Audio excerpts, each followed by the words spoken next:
Hi, Whitney. Welcome to the podcast where we acknowledge that the ways we are working really aren't working anymore.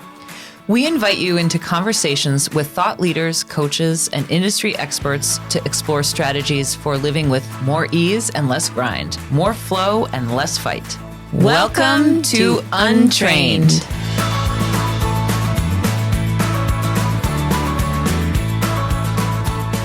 Hey, Whitney, who's not really frozen, but she actually is here, but we're having some network issues. So, hey, Whitney.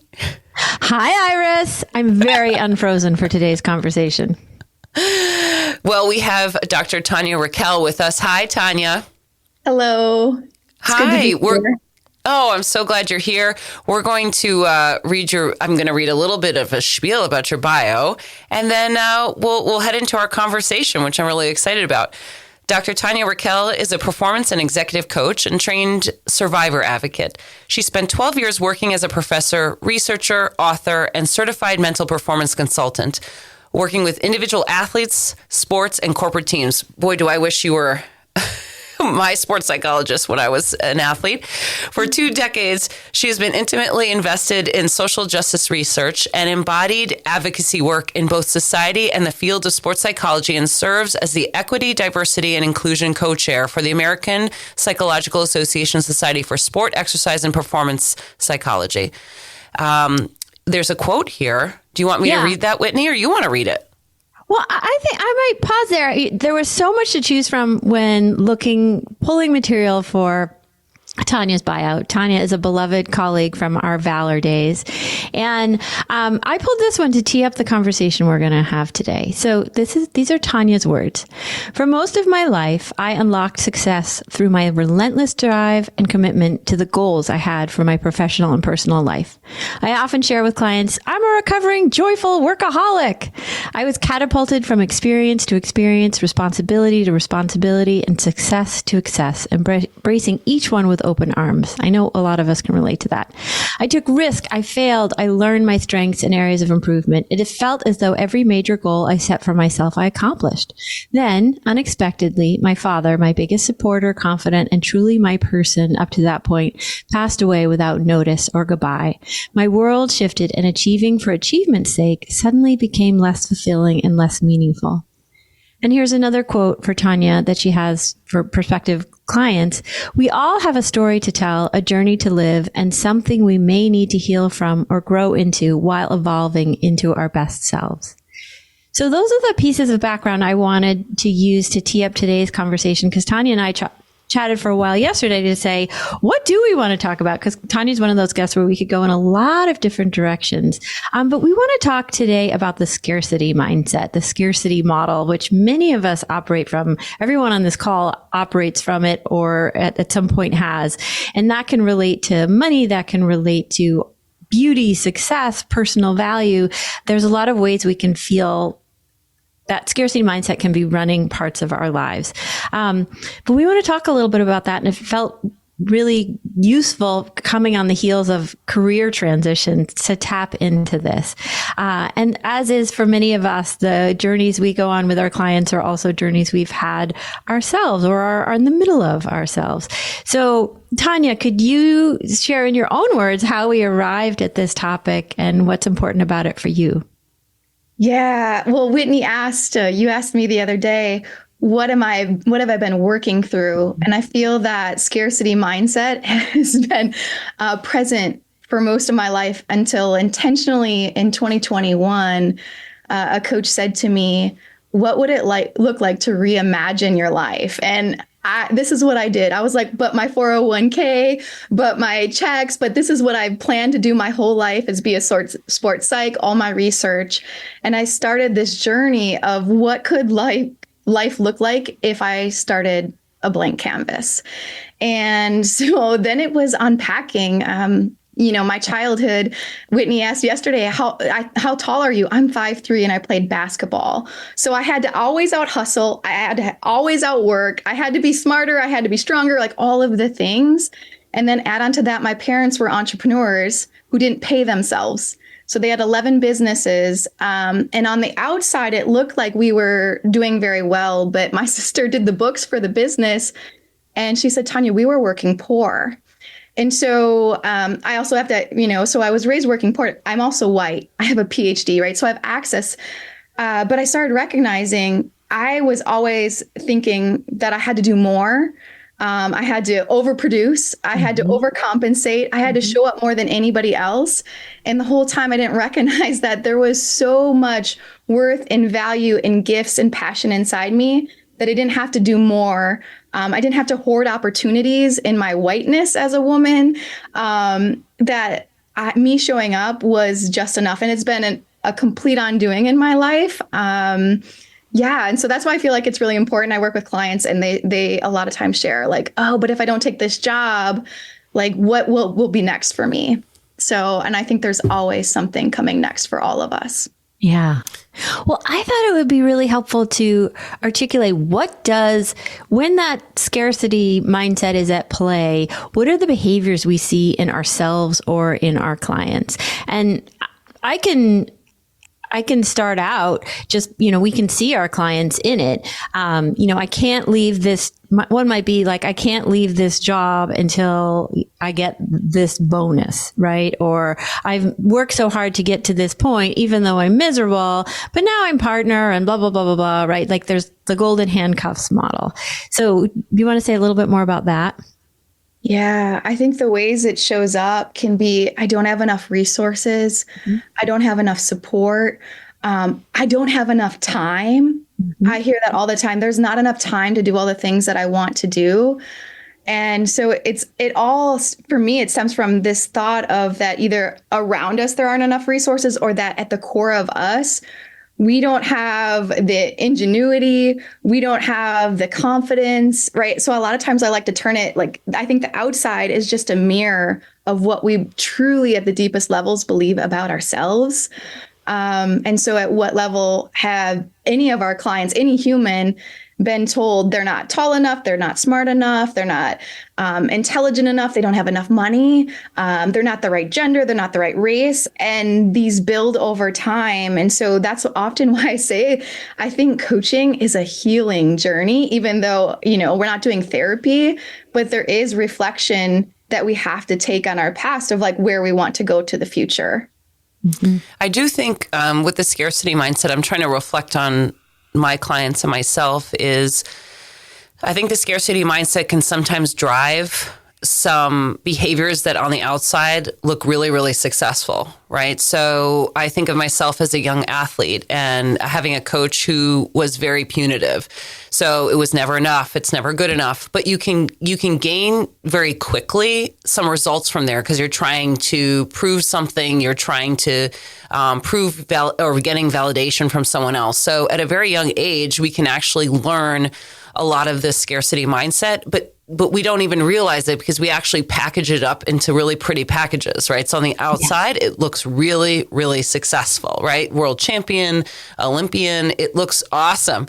But the problem is that, I call myself the not so resilient Olympian, is there's some after effects to that. Very quickly, you can get very good, but you can hit a wall and then it kind of comes down. So that's kind of what I feel like sometimes we don't even realize we're in scarcity mindset because it drives us and fuels us.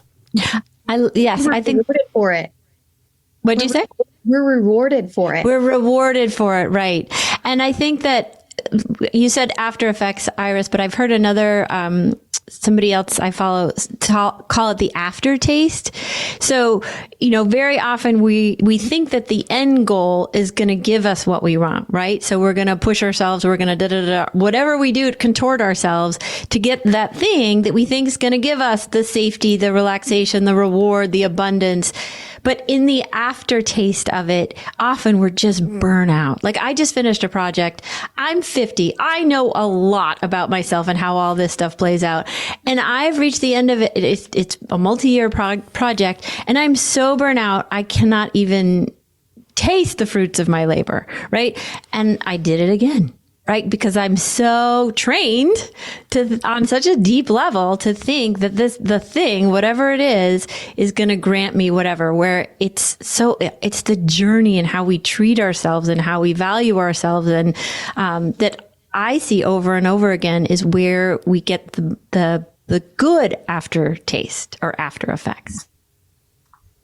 Absolutely. When I was listening to Whitney, I was thinking about myself and clients included sharing things of like, I don't even know who I am without this success, without being a CEO. And at the same time, I also want peace. I also want to relax. I don't know how, because all I know is that I have to be doing more to get this approval from others.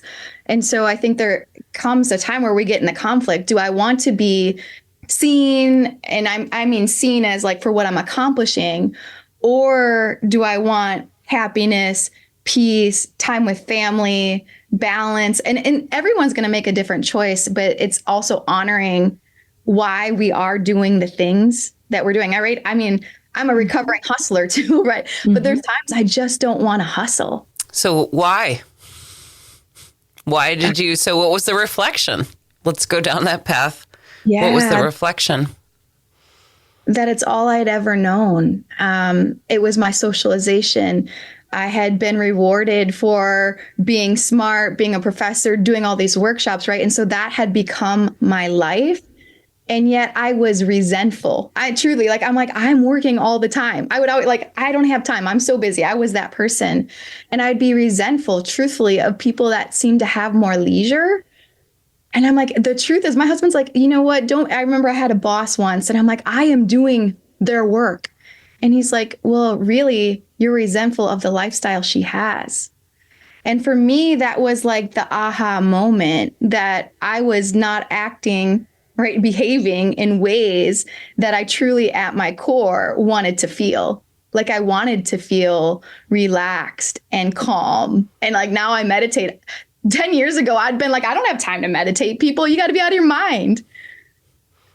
I think the people we envy/resent often hold keys to what we want more of. 100%.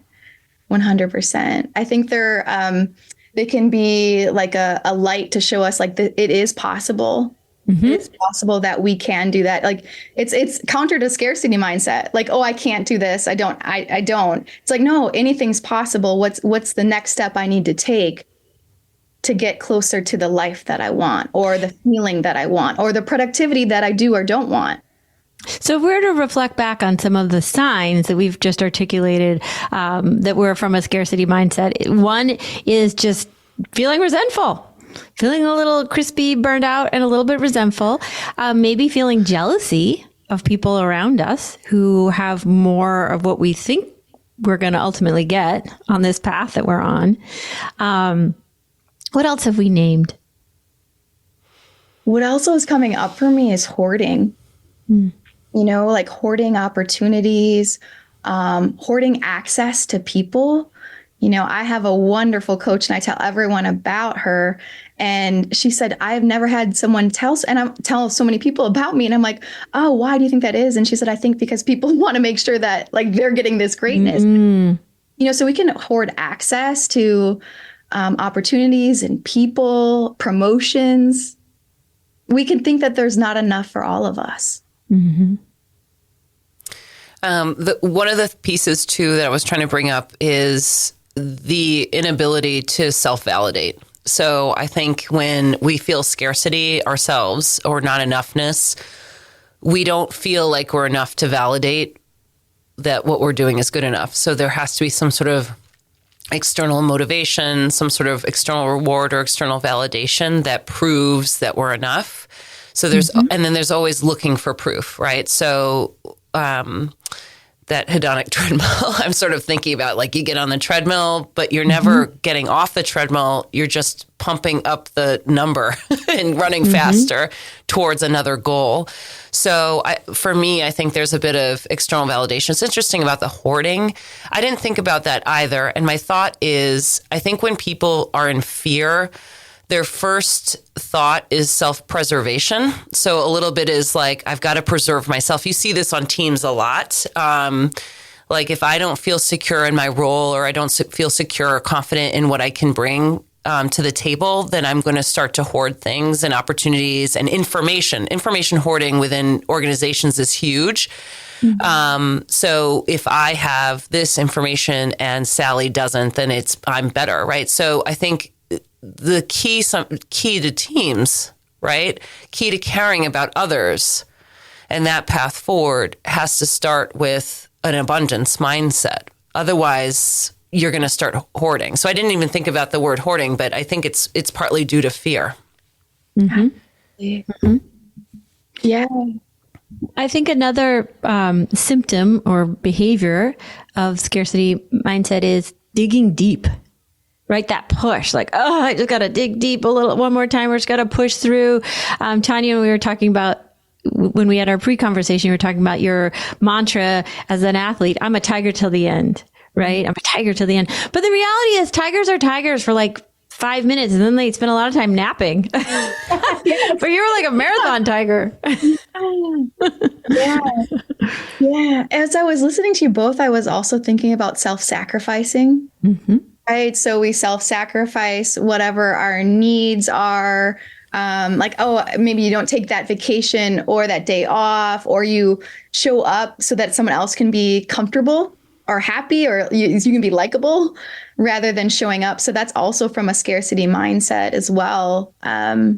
Yeah, the self-sacrificing. We might be socialized. I think about myself as a woman, right? Like I often tell clients, like, we deserve to take up space. What does abundance mindset look like in practice and in action? And maybe, Tanya, you can start with yourself as an example of you've made the shift, or you have been shifting and noticing. Obviously, it's not like today I have this mindset and tomorrow I have this mindset. Yay. It's not that. It's an ever evolving process. So we never really arrive there. But can you tell us about like the shifts that you're noticing and what it feels like to be in a more abundance type of mindset? So I started saying like, oh, what are the things that I truly want? I want to have 15 clients. I want to have some more money, whatever it could be, more money in retirement. I don't have it yet. Like I started saying yet. My coach and I are like, okay, it's not yet, but it's coming. And then also saying whatever I'm seeking, if I'm seeking a different position, it's also seeking me. Like I have a friend who's been out of work as an executive. And she's like, it's like, I don't know, am I never going to work again? And so like, just as a friend, I've been like, what if you were to think about what you are seeking, what you want is also seeking you, and begin to believe it. And then also it's also action. What's the next step? What's the next step towards the life that you imagine, the professional woman you want to become or person you want to become? What's the next step in believing that it's possible? So those have been things that I've been sharing. And I've also been like, I'm like a gratitude queen. I'm grateful for the house I live in. I'm grateful for the air I breathe, like all the things that I do have to be grateful for, not the things that I don't have yet. And those are some things that I work with clients on, and getting really deep on what it is I want as opportunities come in for all, well, not all, but many people. I think it's also knowing truly what it is that we want and being crystal clear, like I'm worthy of that thing that I desire. And the other thing I wanted to talk about was just how hard it is for some people who've been on the should train to know what they want, to flex those I want muscles. And getting clear on what you want can take a very long time if you're not used to thinking in those terms. And one of the exercises I do with my clients, which I think it's just concrete, is I have this deck, this value deck, and I'll like hold up a value one at a time and just be like, yes, no, maybe, right? And you can also just go and look at these grand lists online of values. And when we get to like their top, 5 to 8, I say, what does this mean for you? And what does it mean in action? Right? So if parenting is a value, what does that mean? Well, it means being more organized and being really clear about my expectations, right? Okay, so what does that look like in action? That looks like I write up the family rules and then we uphold consequences and rewards, or whatever that is for you. That can be a really concrete way, if that feels sort of overwhelming, to start to tap into what do I want? What is important to me? And what does that look like in the day to day? Yeah. Whitney, I love that example, and like values reflection. It makes me think about with clients who maybe want a different position with the company, or, they want something different. Mm-hmm. A lot of times, and there may be ambivalence. Like I try to normalize ambivalence. Like, I don't know, as someone that's an achiever, I'm always like, just go for it. Well, it's really normal to like want something but also not sure you want it or that you can have it. And so I'll say often, I'm like, okay, let's just imagine, let's just take a moment to dream. I do have clients who are, I like the clients that are, yeah, but, right? So it's like, yeah, I could do it, but, right? Mm-hmm. So they like get themselves up and then they just squash it down. Mm-hmm. And I think sometimes, part of the coaching is also to get them to recognize that they're doing the but, because sometimes you don't know that you're in that mindset or that you're saying that or you're not aware. So I think some awareness around that is helpful. The other thing too, and I'm actually curious as whether or not two of you have played with this, is I find visualization or movement helpful. So if they're feeling stuck about an idea, sometimes going for a walk or walking mm-hmm. with them as you're coaching mm-hmm. them can help kind of unstick, right? Because mm-hmm. I think sometimes we forget that the body can be involved in the movement. Or some type of movement in the body can sometimes help you feel unstuck. Even though you don't have the answers in the moment, but it's the feeling of stuckness that you're trying to address rather than getting to a solution.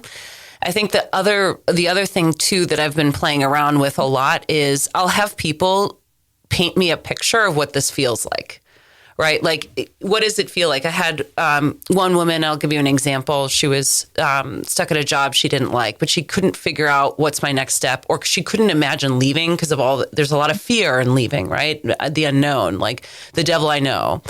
So we kind of talked. I said, what does that feel like? Like if you were to dream about this or see it on paper or draw it, what would it look like? And she said, she described the room. I'm in a room. There's there's a tiny window up here. I'm chained to a desk. And then I started having her play with the visualization of like, okay, is there something you can do to clip the chain? Is there something, can you stand up? Can the desk move? Or I had another client kind of describe like a pathway of two decisions, and he had to make those. What did one pathway look like versus another? So sometimes playing with different senses in your body and mm-hmm. utilizing your whole body can help you. And what you're trying to do is kind of align on the vision, right? Because sometimes this cognitive thought process won't get you in alignment. And sometimes, and Whitney and I talk about it, is sometimes the answer is sort of in your body, right? Like, yeah. and sometimes you need to get it unjiggered from wherever it's laying mm-hmm. to help you in your brain, because your brain sometimes only knows half the story. Right. And our bodies are full of receptors, right? So if we can tap into, ooh, that feels good, or, oh God, no. And you're like, you don't even know why that is. That's really important information. So finding ways to get your body online in this process, and that's where, coaching can be helpful, is valuable. And that's what 2 sessions ago, our work with Amanda Blake was all about, our conversation with Amanda Blake. Yeah.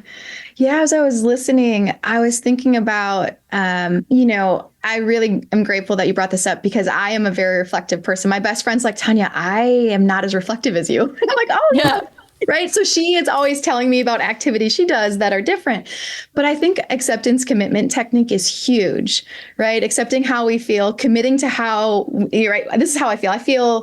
I feel stuck. How do I want to feel free? And it's like, okay, you want to feel free. What would a free person do? And if my first thought is, I'm going to go for a walk, or I'm going to go on that plane, I'm going to take that trip, then you just go right into action.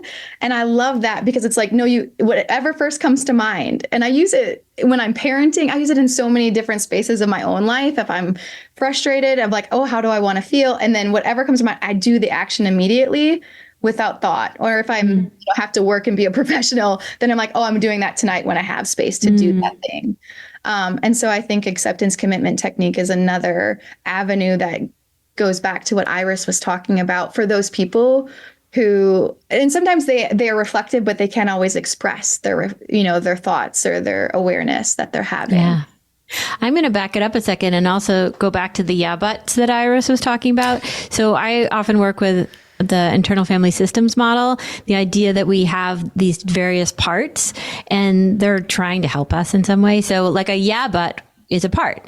And so rather than like, oh, that's annoying, that's not helping us get towards the vision, kind of being curious, like, what is yeah but's role here? Like, how is yeah but trying to help you?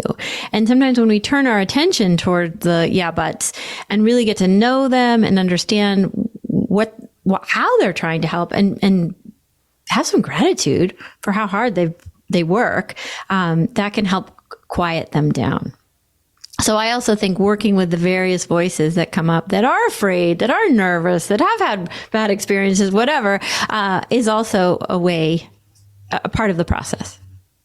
Oh, I love that. And the yeah buts sometimes were a survival technique. Yes, it worked. It served us. Yeah.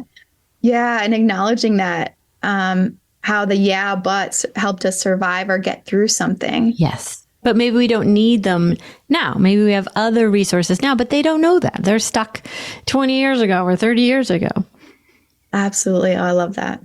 Did you have any, Tanya, upon your reflective? So reflecting back when you're starting the journey, were there any yeah buts? Like, yeah, I could do this, but I could start my own business, but. Yeah buts. I know I've had them. I have to think. I think yes, 100%. So like coaching and being with humans, that feels easy. The yeah buts have come, and now we're going to go to the scarcity mind. Have come around the business aspects that are like the accounting, the bookkeeping, the taxes. And so for me, it's like, oh, I want help, but how much is it going to cost me? Oh my gosh, this is so real right now, right? How is it going to cost me? And do I profit enough? Do I have enough to also pay someone else? That's where the yeah buts really come in for me. And this is so serendipitous because, I have an intern. Can I take a second? Yeah, but can I pay them what they're worth, right? And make it meaningful for them and still, right, feed my family, pay the bills. That's where my yeah buts are in this moment of time, really coming around the pieces that I'm not as confident in because I haven't had to be as a college professor and a sports psych consultant. And so it's definitely a growth area. So our yeah buts are our growth area. And I'm taking this is what you coached me today. You coached me today. Yeah. Well, it's important for real life examples, right? Because I think we talk about it and it feels simple. Right. Oh, take your yeah buts, visualize, then you can, talk to yourself and blah, blah, blah. But this is for real, right? So, Tanya's for real going through this. And so she's sitting down and making these decisions.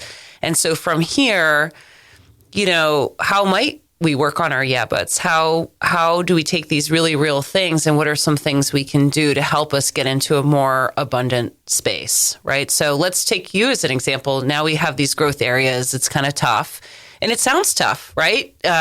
It's not so easy just to say, oh, I'll just go ahead and hire this person. No problem, right? So what is something you could do? Let's think about it. I mean, one of the things I think about for all of us is I'm always like people that have walked the journey. So for me, it's like reaching out to a dear friend who has started his own coaching business, has these people, and like, what was his process of making the decisions? And not that his like pathway is going to be mine, but I think I know there's something powerful in seeing someone else do it and seeing someone else like, right, being vulnerable and authentic. Like I struggled, like that's normal. And I think that's one thing for me and also an abundance mindset, being around abundant mindset. I think that is huge. People that think that your dreams are possible, your happiness is possible, being around those types of people can shift so much for us. Absolutely. Like we are always saying on this podcast, like bring in the people, bring in the support, bring in the resources. And another resource that I think we underestimate in our hustle culture is just being centered and grounded, because it's all about like scurrying for the next thing. And one of the practices I've been really leaning into, and you and I talked about this yesterday, and I've got other friends who are talking about this, is just like when we're freaked out or in some way off kilter, saying, okay, how do I bring myself back to center? How do I ground myself? How do I remember that I am okay and kind of get out of this spiral? Because I can I'm an Olympic level spiraler. Like I can do it, but it doesn't serve me. It doesn't serve me. So how do I come back to a calmer state, even though it probably still might not be particularly calm? And then like, what's actually useful for me right now? So minimizing my time in the freak out spiral space is another tool. Well, I was just going to call out our producer. You're not going to hear from him, so I'm going to speak for him. But he had posted, "Hey, like he's a very creative person, Scott, and I'm struggling with creativity a little bit here." And we did talk about that, right? So one of my thoughts was we want very much to fix it, right? So like I'm not creative, so I'm going to get more creative, and I'm going to double down on the creativity. When I'm like, hey, how about like release, pump the brakes and relax and take a break? And we often forget that we need just to like take a second, pump the brakes. You don't need to fix it, because it goes back to what you said, Whitney, is we feel like if we just fix it, we're going to be on the other end of feeling more comfortable.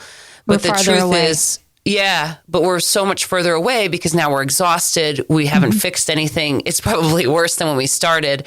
And the way that Scott, I'm calling you out, the way he did it was to find some other thing to do, like playing the guitar or doing something else. So that's the other thing is if you're getting into this, but I got to get an accountant. I got to get this, sometimes taking a 5-hour bike ride on a Saturday may actually help you be more productive in that space. So trying to get into the abundant mindset will bring up our scarcity mindset. So the real part of half this trick is, how do you work with your scarcity mindset? How do you take care of it? How do you support it? How do you resource it? Because you can't muscle it on your own. It didn't arrive there on its own. It wasn't a solo sport. There was lots of people and cultures involved with getting it there to the first place. So you need people and cultures to get it into a different place. 100%. That's my little mic drop moment. That's great. It's so great. Yeah, I think that's powerful because we can't do it alone. I think so much of like, get support, like even for myself, like I feel like I'm so supported. I'm like, like I can't go it alone. And so being around so many supportive people with intention is, I think it's one of the most powerful things for us to be more abundant. Mm-hmm. Yeah. Check your crew, right? I'm thinking about this. I was listening to a podcast earlier. Check your crew, the people around you. Make sure they're the right people. Also, continue just to ask, because I do think there's a level of, if you're a high performer, if you're an entrepreneur, to feel like you have to do so much alone. I have to figure this out. That stop for a second and think about who can actually help you. I think there's a bit of vulnerability there too, right? Yeah, I think to say like, I don't have it all figured out, I think also for me, it's like, oh, there's an appearance, like I have it all together, got the website. It's like, yeah, and this part, I need some serious growth. And that's okay because, right, if I have a scarcity mindset, I'm not going to show that. I'm not going to be vulnerable. I'm not going to reach out to folks. So yeah, that I can learn. It was funny. Someone said, well, I could do it pretty easy. And I'm like, no, I'm going to learn. Like, I want to learn and get better and in a process, because I also want to be sufficient enough that if someone can't come and save me in a situation, that I will know what to do. Yeah, it's powerful. Yeah. And I think the other thing that I'm thinking about as we're talking is like, where is your end goal energy, right? Is your end goal energy on finishing this thing for your boss or getting this promotion or blah, blah, and what is being sacrificed in pursuit of that? And can you shift some of your end goal energy onto what you're wanting? I want some work-life balance. I want more play, right? Like, what if we put some of that end goal energy into the things that are going to give us that immediately positive aftertaste? I feel like this is a good place to kind of give a little bit of go around the table and what's one thing you're going to take away from today's conversation. So I'll start with Whitney. So Tanya, you can think about it. Okay. What do you think, Whitney? What are you going to take away from today's conversation? Well, I've been musing on this topic for a while, and working on it personally. So I think for me, it's just continuing to, well, a lot of the tools I mentioned, I'm working on. So I'm going to take Tanya's tool of how do I want to feel and taking immediate action. I don't have mine yet. There's so many things, but for me, it's always a process. And I had mentioned it before. It's not like you wake up tomorrow, you know some of these tools, and then you've fixed all the things. For me, it is the process itself that's so interesting. So I think it's continuing to see, are there places where I am, butting myself? And are there places where I can continue to inject a little bit of abundance to the day, to the thought, to the projects that I'm working on? I think, well, I know my takeaway is to be vulnerable and be fully supported, right? Like I have to show up with vulnerability to receive some of the support that my growth requires. So I'm going to be vulnerable and then trust that I'll be fully supported in abundance. I know this is not how we sort of end, and I'm adding an extra little bit and we can actually cut this out, but I'm remembering what I wanted to say about vulnerability is I think sometimes people view, and I'm going to say strong females, and maybe it's just because I'm projecting, and they feel like someone has it all together. And I want to just say that there's probably less truth to that. And people want to see, what people do want to help. And you do have to show that vulnerability. And so I do think that there's always room for you, if you're supporting someone, if you're part of the crew, to offer your help and support, even though you feel like they have the nicest glasses, that they have it all together and their website's all together, but that's never the truth. And I offer this, and I know I keep going on, and I hope we do keep it, but I noticed this the other day. My kids bought me they bought me cards for my birthday, and they all had like Superwoman on it, and they all had some sort of like superhero thing. And I actually walked away from those two cards, and I'm reflecting on it now, thinking, I hope my girls don't really see me like this. Because I would hope that they see me as a human that needs support in times too, which they can provide and help. And so it's really, I wanted to leave that as part of the abundance piece too, because part of abundance is being a human with vulnerability. I'm just thinking, as I listen to both, that abundance mindset is being fully loved for all of who we are and accepted. And welcomed and embraced for all of who we are. That's an abundance mindset. If we can move in that way, how beautiful would life be? Right. That the lying on the couch could get us there just as much as superwomaning it. So sometimes we get to the kernels right at the end, but we are at the end. And at the end of every episode, I do say, hey, if you love this content and if you love what you hear, please shout us out. Subscribe to our YouTube and wherever you get your podcasts. And we would love to have you as part of our tribe. So, Whitney, what do we say at the end of every podcast? Keep untraining. Keep untraining.